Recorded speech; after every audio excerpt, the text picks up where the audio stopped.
ನಮಸ್ಕಾರ ಸ್ನೇಹಿತರೆ. ವಿರಾಟ್ ಕೊಹ್ಲಿ ಶತಕದ ಆರ್ಭಟ, ಪಾಕ್ ವಿರುದ್ಧ ಭರ್ಜರಿಯಾಗಿ ಗೆದ್ದ ಟೀಂ ಇಂಡಿಯಾ.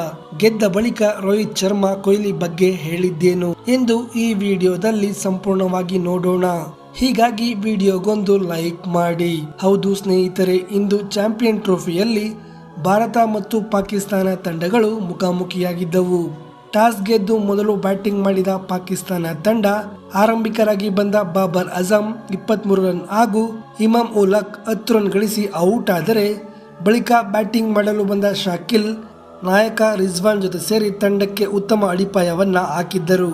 ಈ ಜೋಡಿ 104 ರನ್ಗಳ ಜೊತೆಯಾಟವನ್ನ ನೀಡಿ ರಿಜ್ವಾನ್ 46 ರನ್ ಗಳಿಸಿ ಅಕ್ಷರ್ ಪಟೇಲ್ಗೆ ಬೌಲ್ಡ್ ಆದರೆ, ಶಾಕಿಲ್ 62 ರನ್ ಗಳಿಸಿ ಪೆವಿಲಿಯನ್ ಸೇರಿದರು.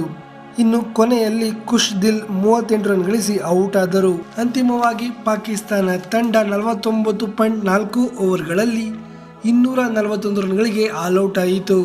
ಈ ಗುರಿಯನ್ನ ಚೇಸ್ ಮಾಡಲು ಬಂದ ಟೀಂ ಇಂಡಿಯಾ ಆರಂಭದಲ್ಲೇ ರೋಹಿತ್ ಶರ್ಮಾ 20 ರನ್ ಗಳಿಸಿ ಸಾಯಿನ್ ಶಾ ಅಫ್ರಿದಿಗೆ ಬೌಲ್ಡ್ ಆದರೆ, ಬಳಿಕ ಬಂದ ವಿರಾಟ್ ಕೊಹ್ಲಿ ಶುಭ್ಮನ್ ಗಿಲ್ ಜೊತೆ ಸೇರಿ 69 ರನ್ಗಳ ಜೊತೆಯಾಟವನ್ನ ನೀಡಿದ್ದರು. ಇನ್ನು 46 ರನ್ ಗಳಿಸಿ ಶುಭ್ಮನ್ ಗಿಲ್ ಔಟ್ ಆದರೆ, ಬಳಿಕ ಬಂದ ಶ್ರೇಯಸ್ ಅಯ್ಯರ್ 56 ರನ್ ಗಳಿಸಿ ಪೆವಿಲಿಯನ್ ಸೇರಿದರು. ಇನ್ನು ಕೊನೆವರೆಗೂ ಬ್ಯಾಟ್ ಬೀಸಿದ ವಿರಾಟ್ ಕೊಹ್ಲಿ ಕೊನೆಯ ಬಾಲ್ನಲ್ಲಿ ಬೌಂಡರಿ ಬಾರಿಸುವ ಮೂಲಕ ತಂಡಕ್ಕೆ ಗೆಲುವು ತಂದುಕೊಡುವುದಲ್ಲದೆ ಏಕದಿನ ಕ್ರಿಕೆಟ್ನಲ್ಲಿ 51ನೇ ಶತಕವನ್ನು ಬಾರಿಸಿದರು.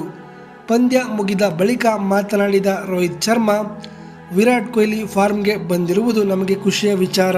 ಅವರು ಏಕದಿನ ಕ್ರಿಕೆಟ್ನ ಅತ್ಯುತ್ತಮ ಆಟಗಾರ ಎಂದು ವಿರಾಟ್ ಕೊಹ್ಲಿಯನ್ನ ರೋಹಿತ್ ಶರ್ಮಾ ಆಡಿ ಹೊಗಳಿದ್ದಾರೆ.